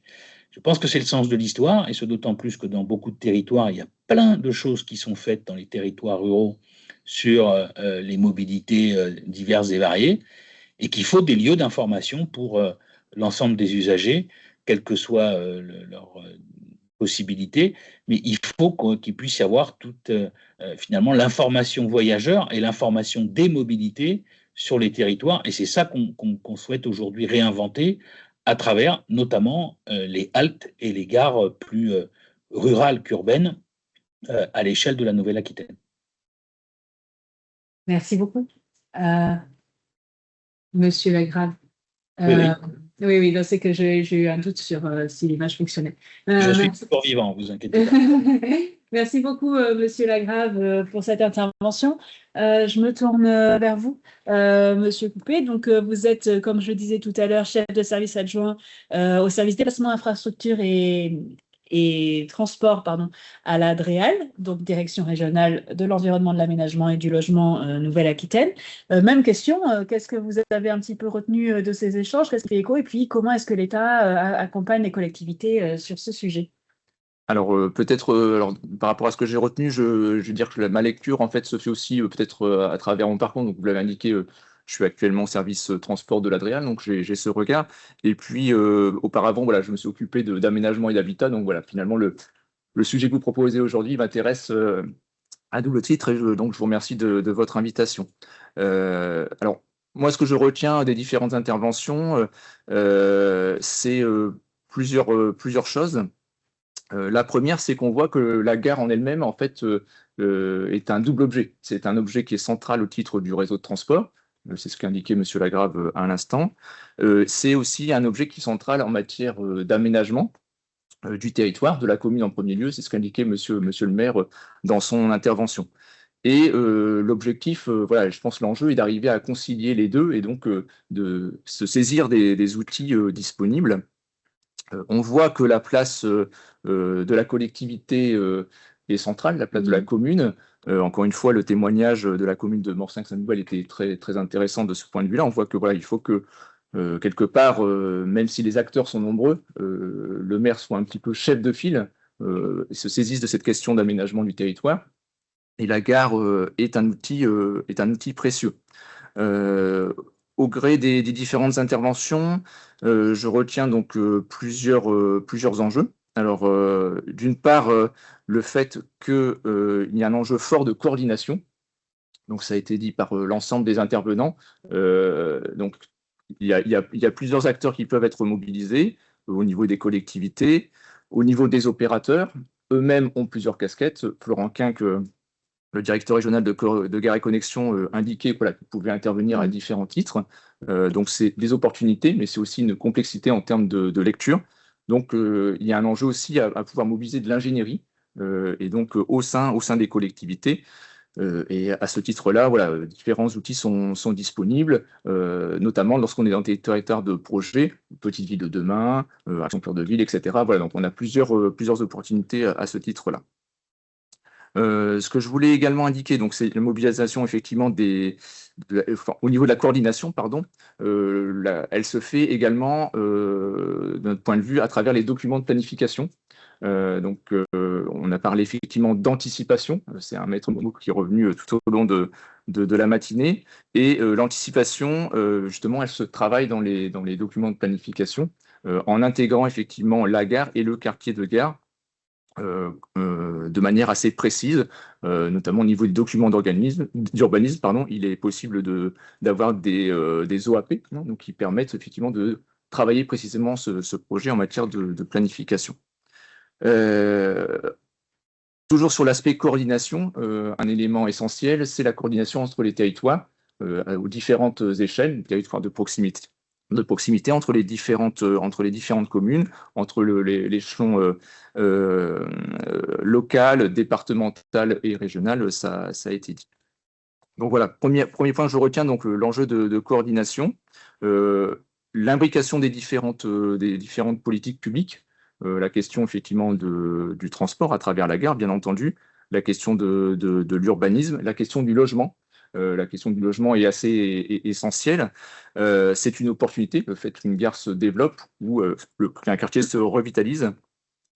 C'est une opportunité en matière de logement. C'est certainement aussi une opportunité, alors même si le terme n'a pas été employé ce matin, voilà, de répondre aussi aux enjeux de mixité sociale, puisque un certain nombre d'opérateurs peuvent se positionner, à la fois donc des opérateurs privés, mais aussi des opérateurs publics. Je pense notamment aux bailleurs sociaux qui sont souvent intéressés par des fonciers qui sont aussi en proximité des gares, puisque peut-être j'en viendrai à cet autre enjeu essentiel à travers l'aménagement des gares et puis des quartiers de proximité. C'est aussi un outil pour je dirais, le citoyen, l'usager, pour réduire son coût transport. Effectivement, on parle beaucoup de report modal, ça a été dit aussi par Monsieur le maire, le fait de limiter l'usage de la voiture, ça a un double impact, à la fois, je dirais, de limiter effectivement les flux de transport sur le mode routier, et puis pour l'usager, de réduire son coût. Voilà, on a encore vécu une crise récente avec une augmentation du coût des hydrocarbures qui impactait directement l'usager consommateur, si je puis dire, et donc le recours voilà, au mode ferroviaire, soutenu fortement par la région, est effectivement une solution intéressante de ce point de vue-là. Donc voilà, il y a la question du coût, et puis on pourrait l'étendre aussi sur la question environnementale. On porte là aussi de manière partenariale avec la région la planification écologique au niveau régional. On a une feuille de route partagée. Et en ce sens, le fait d'aller sur des modes décarbonés, et donc là aussi en s'appuyant effectivement sur un réseau de gares performant, permet aussi de réduire les gaz à effet de serre, qui sont quand même le poste transport et le premier poste d'émission de gaz à effet de serre en Nouvelle-Aquitaine à hauteur de 40%. Et peut-être donc pour terminer, le dernier point que je retiens des interventions qui étaient très riches ce matin, c'est la question du foncier. C'est effectivement essentiel pour mener à bien ce type de projet. Donc on revient sur la question de l'anticipation. Et donc, de ce point de vue, il est essentiel que le foncier soit maîtrisé le plus tôt possible par la collectivité, ce qui nécessite effectivement d'anticiper son projet de territoire de manière à pouvoir travailler les fonciers existants et acquérir les fonciers dans les meilleures conditions, les fonciers les plus stratégiques. Et à ce titre-là, voilà, un certain nombre d'opérateurs sont également disponibles. Monsieur le maire évoquait l'établissement public foncier des Landes. À l'échelle de la région, il existe également l'établissement public foncier Nouvelle-Aquitaine qui également peut se mobiliser auprès des collectivités concernées. Voilà pour les principaux points que j'ai retenus des interventions de ce matin. Merci beaucoup. Et peut-être sur la deuxième partie de la question, à savoir comment l'État accompagne les territoires. Alors, concernant le positionnement de l'État, donc je l'ai dit effectivement, et ça ressort très nettement à travers le témoignage de Monsieur le maire et l'intervention de Monsieur Lagrave, les collectivités sont chefs de file à la fois sur le volet aménagement et sur le volet des mobilités. De ce fait, l'État a plutôt vocation à être en position d'accompagnateur, de facilitateur, c'est la posture qui est demandée par la préfète auprès des services de l'État, et puis aussi de cofinanceur. On n'est pas les seuls financeurs, mais on est aussi financeurs. Alors, s'agissant des financements, sur le sujet des gares et des mobilités au sens large, donc on a plusieurs axes d'intervention. Sans vouloir faire une liste complète, mais quand même pour donner quelques illustrations qui montrent aussi, à travers cette liste, qui montrent aussi encore une fois la complexité du sujet lorsqu'on se pose du point de vue d'aller chercher effectivement les bons leviers, les bons financements. Puisqu'ils sont multiples. Donc l'État peut intervenir dans le cadre d'appels à projets. Ça a été le cas effectivement en 2021 avec l'appel à projets pôle d'échange multimodal et transport en commun site propre. Donc à travers ce type d'appel à projets. Donc en Nouvelle-Aquitaine, par exemple, 6 projets en ont bénéficié pour un montant d'un peu moins de 3 millions d'euros. On a également, au niveau de l'État, on est également intervenu sur l'installation de stationnement vélo sécurisé en gare. Donc un certain nombre de projets ont pu en bénéficier, donc à hauteur de 2,5 millions d'euros. Et puis le sujet était évoqué par Monsieur le maire, le sujet de l'accessibilité des gares. Alors on n'intervient pas effectivement sur toutes les gares.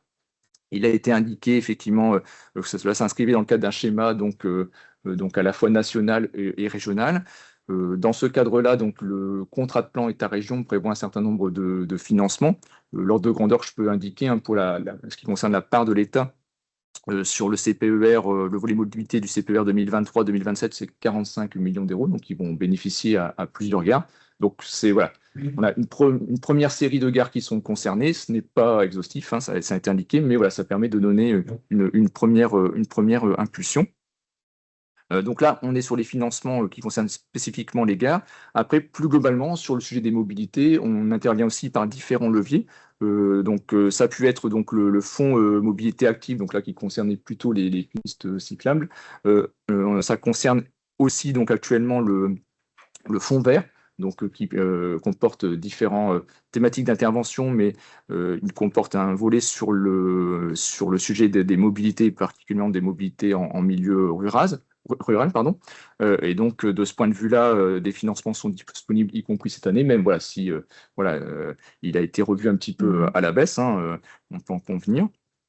Des financements sont également disponibles, alors de manière peut-être moins connue, donc à travers le pacte des solidarités. Donc c'est un dispositif qui est piloté par le commissaire au plan à la lutte contre la pauvreté, donc rattaché à la préfète de région, et donc qui dispose de financement par rapport à des projets qui visent à lutter contre les inégalités dans l'accès à la mobilité. Donc là aussi, potentiellement, c'est une source de financement potentiel pour les collectivités concernées.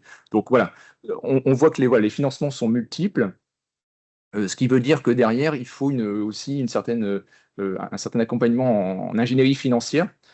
Et donc, pour ce faire, il y a un certain nombre d'opérateurs qui sont disponibles. Donc, le CEREMA qui était présent ce matin en est un. Donc, j'invite les uns et les autres, évidemment, à prendre contact avec le CEREMA. Des centres de ressources sont également disponibles. Je pense à la cellule France Mobilité, qui regroupe aussi un certain nombre de partenaires. Donc, l'Adréal en fait partie, mais elle regroupe également l'ADEME. On retrouve également le CEREMA dans cette cellule France Mobilité. La Banque des Territoires et l'Agence nationale de la cohésion des territoires. Donc, c'est en quelque sorte un point d'entrée vers de multiples opérateurs qui peut aussi conseiller les territoires.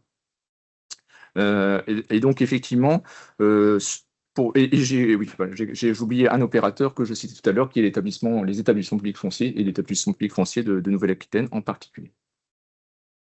Voilà pour ce qui concerne, je dirais, l'approche côté État. Merci beaucoup, Monsieur Coupet, pour ces informations.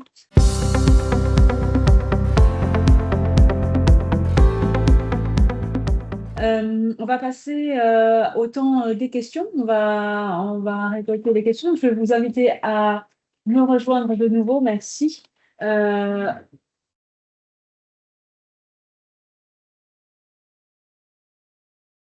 Et donc, je vais prendre les questions de ma collègue Alexia m'a fait remonter. Merci, Alexia. Pour ça. Ah, je ne les vois plus. Ah, salut. Merci. Alors, une première question pour Monsieur le maire à Morsinx. Comment avez-vous pu évaluer qu'ils consomment bien à Morsinx et pas ils dorment là et consomment sur Bordeaux? Comment est-ce que vous avez pu évaluer, les usages en fait des habitants? En fait, très simplement, hein, on avait avant la période Covid pas mal de logements disponibles dans certaines cités de la commune, et on avait même, comme on dit vulgairement, des choses invendables. Et on s'est rendu compte quelques mois après l'effet Covid que l'ensemble des maisons habitables ont été vendues, et même ce qui était invendable a été vendu, et des fois même un peu cher, ce qui nous a posé d'autres types de désagréments par rapport à la montée du prix mètre carré et du prix du foncier. Globalement, on s'est rendu compte qu'on a eu une vraie montée en charge, et Renaud pourra le confirmer, de la fréquentation de la gare post-Covid. Et c'est en train de continuer à monter d'ailleurs. J'en veux pour preuve qu'il y a un TER supplémentaire et que c'est toujours aussi plein à certains moments de la journée et de la semaine. Et on a pas mal de personnes avec qui on a discuté, puisque quand on est maire d'une commune de 5 000 habitants, on reçoit les nouveaux arrivants à différents moments, on discute, on échange, on les reçoit. Et beaucoup nous ont expliqué leur rythme de vie, leur organisation de vie. C'était la première partie de notre webinaire. C'est je travaille ailleurs et je reviens au village le soir. Mes enfants sont au collège, au lycée, au CFA, ou vont au lycée à Mont-de-Marsan et Dax en prenant les TER également. Et on vit au village et on consomme sur le village. Alors, il y a effectivement des gens qui continuent à butiner. Quand vous allez travailler 2 jours par semaine à Paris, que vous passez 3 jours en télétravail à Morsinx, sur les 2 jours, vous allez dormir une nuit à Paris, donc vous allez vivre en tant que Parisien, et c'est tout à fait normal. Mais globalement, les gens, ils partent bosser à 6h30 du matin, ils rentrent à 18h ou 19h, et ils sont au village, ils vont faire de la gym, du sport, et ils consomment comme des morcelets de toujours, si je puis dire. Voilà. Donc, on a eu vraiment une recrudescence. On a, dans la perspective INSEE, on est entre 180 et 250 nouveaux habitants sur les 3 prochaines années. Donc, on avait, avant que le site de la centrale EDF d'Arjusan ne se ferme en 93, on était autour de 5800, 6000 habitants. Là, on est tombé à 4007, la commune nouvelle faisant, et l'évolution, on est à 5002, 5003, et une tendance plutôt à 5005 dans les prochaines années. Donc, on est vraiment dans de nouveaux habitants, une attractivité liée à la gare, liée au travail que l'on porte. Et donc, c'est une vraie chance pour nous. Merci beaucoup. Je vais prendre une question pour vous, Monsieur Kunk. Il en a plusieurs, lui. On voit qu'il travaille sur le patrimoine. C'est pas venu pour rien. Voilà, c'est bien, Florent. Lorsqu'une gare n'est plus en service depuis de nombreuses années, quelles sont les procédures à suivre pour qu'une collectivité récupère le bien auprès de la SNCF? Alors, c'est un sujet qui est un petit peu compliqué parce qu'il y a eu des postures qui ont bougé sur la cession, notamment des bâtiments voyageurs. Donc, je sais qu'à une époque, on vendait plutôt, alors je ne vais pas dire facilement, mais en tout cas, on était plus ouvert à la cession des bâtiments voyageurs. En tout cas, déjà, ce qu'il faut faire, c'est m'interpeller, interpeller mes services. Mais de toute façon, les coordonnées, mon adresse mail, il ne faut pas hésiter à m'écrire par rapport à ça. Ce qu'on fait, on instruit le dossier, on interroge les parties prenantes. On a vu que les sujets de mobilité concernent un certain nombre de personnes. On interroge notamment la région, voir si elle a une vision concernant la gare, pour avoir un avis sur le bâtiment voyageur. Et ensuite, on essaye de voir si on peut pousser le dossier. C'est pas complètement fermé de faire de la cession bâtiment voyageur, ça peut être encore ouvert, mais c'est quand même assez marginal. Et je pense que l'exemple qui a été donné tout à l'heure par Monsieur le maire, c'est on a toujours dans ce que je voudrais passer comme message, c'est qu'on essaie de faciliter les choses, mais toujours dans ce rôle de facilitation, on peut avoir des montages qui ne sont pas des montages de session. Mais on parlait de bail amphithéotique tout à l'heure, où on arrive à dealer sur des choses, sur des temps longs. Moi, j'ai fait des propositions à certains endroits, je pense notamment dans le Pays Basque, d'avoir des durées de bail du type 30 ans, quoi. Donc, sur 30 ans, on peut imaginer faire quelque chose si jamais on n'arrive pas à aller sur une logique de session. En tout cas, vous m'écrivez et puis on essaie de traiter les sujets pour faire avancer le dossier. Merci beaucoup. Donc, on transmettra vos coordonnées dans le mail qui suit ce webinaire. Je vais prendre une. Alors, il y a deux questions en fait qui sont autour des haltes ferroviaires. Donc, je vous propose qu'on aille sur ce sujet-là. Donc, qu'en est-il des réouvertures des haltes ferroviaires afin de créer un pôle multimodal? Et une autre question, des haltes ferroviaires transformées en espace de vie et en levier de revitalisation, y compris en l'absence de bâtiments. Est-ce qu'on a des exemples de ce type de projet? Bon, je peux démarrer parce que on a des exemples de. Alors, généralement, je pense que la question, elle est plutôt sur comment je fais en sorte que je réactive une gare existante. Mais ceci dit, je vais vous répondre à côté dans un premier temps, de manière tout à fait assumée. Histoire d'habitude. C'est on voit d'ailleurs, on a l'exemple autour du RER métropolitain. On a eu des créations de haltes. C'est quand même, ça faisait quand même quelques dizaines d'années que des sujets de création de haltes, on n'en voyait plus vraiment. On a fait la halte du Bouscat en 2023. On a eu la création de la halte de Talence en septembre 2025. On a fait à côté d'Angoulême la création de la halte de la Couronne. Enfin, en tout cas, il y a une possibilité, mais il faut, on l'a dit, je ne sais plus qui l'a dit tout à l'heure, mais en tout cas, il y a besoin d'avoir une volonté collective, et en particulier, enfin, ouvrir une gare, à la limite, c'est pas difficile. Ce qui est le plus compliqué, c'est de faire arrêter des trains, que ce soit en matière d'offres, donc le sujet de la politique d'offres, ou même le sujet de la faisabilité technique, où à un moment donné, on est quand même dans un environnement qui est contraint, on est un environnement à 2 dimensions, et alors sur l'offre, c'est le sujet des temps de parcours, quand on s'arrête partout, peut-on s'arrêter partout, et est-ce qu'il y a un intérêt pour les autorités organisatrices de s'arrêter à tel ou tel endroit par rapport au temps de parcours, et ensuite, plus on a de trains sur un environnement contraint, plus ça devient compliqué d'en rajouter d'autres, ou de rajouter des arrêts qui consomment quelque part du temps d'attente sur une voie figée. Donc, j'espère que je suis clair, c'est faisable. On peut faire de la réouverture de gare, mais il faut surtout avoir une vision de ce que c'est que la desserte à un moment donné. J'ai Vous peut-être vouliez un compléter exemple. Oui, Karine? on a accompagné en Dordogne Marsac-sur-l'Île qui a eu ce sujet, c'est-à-dire la création d'une halte sur son territoire. Et on voit que la difficulté, elle s'est plus présentée dans la mutualisation d'infrastructures de franchissement, notamment, où en fait, il y a un côté très spécialisation de la passerelle uniquement pour les usages piétons et l'ascenseur uniquement pour le sujet transport, alors qu'il y avait un vrai sujet de franchissement mode doux plus globalement pour rejoindre le centre-bourg. Et donc maintenant, le département et la collectivité se posent la question de faire un autre franchissement ailleurs, puisque le premier franchissement n'est pas optimisé. Voilà, donc on voit la difficulté qu'il y a encore dans le dialogue de quand on crée des haltes, cette mutualisation et s'assurer que l'infrastructure qui est créée autour de la halte, même le parking en fait, on a tendance à aller rapidement, il faut un franchissement pour les deux quais, il faut un parking, et puis on fait en silo, alors qu'en fait, on s'aperçoit que tout ça, il faut vraiment le penser en lien avec Dans le une globalité. centre-bourg. Voilà, exactement. Sans parler des cheminements pour rejoindre la halte vers le centre-bourg et qui ne sont pas toujours pensés. Voilà. C'est toujours cette question en fait de l'impact plus global et de comment est-ce qu'on pense le projet dans son Et puis de ensemble. ne pas être en silo, en tout cas, de ne pas se dire que c'était juste une infrastructure de transport. Non, il y a autre chose qui se... Une vision systémique. Ouais. Systémique, tout à fait. Je regarde un peu les questions. Il y a certaines questions auxquelles vous avez déjà répondu, je pense, en partie. C'est-à-dire, quand une commune souhaite se lancer dans un projet de revitalisation de son pôle de gare, alors la question c'est comment SNCF Gare et Connexion décide de s'engager ou pas dans le projet. Je dirais surtout qu'on est, je vous ai dit, on était en facilitation et en accompagnement. La décision, dans un premier temps, c'est la vision politique et la volonté politique de pousser un projet. Moi, après, avec mes services, on vous accompagnera, que ce soit sur la première partie, sur la partie diagnostic, on peut vous accompagner sur la partie maîtrise d'ouvrage, on peut vous accompagner si vous restez maître d'ouvrage, si vous confiez la maîtrise d'ouvrage à un tiers.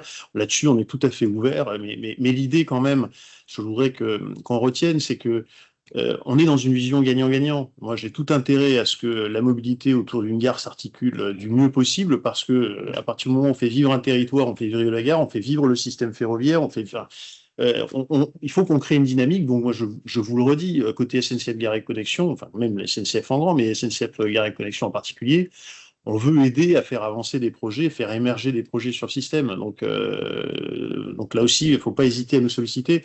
Moi, là, en ce moment, je suis très heureux d'avoir été invité ici, mais j'essaie de faire un peu mon roadshow des nouveaux élus pour leur expliquer également tout ça. Donc là, on est en train d'avoir plus de monde autour du pont, autour de cette visio.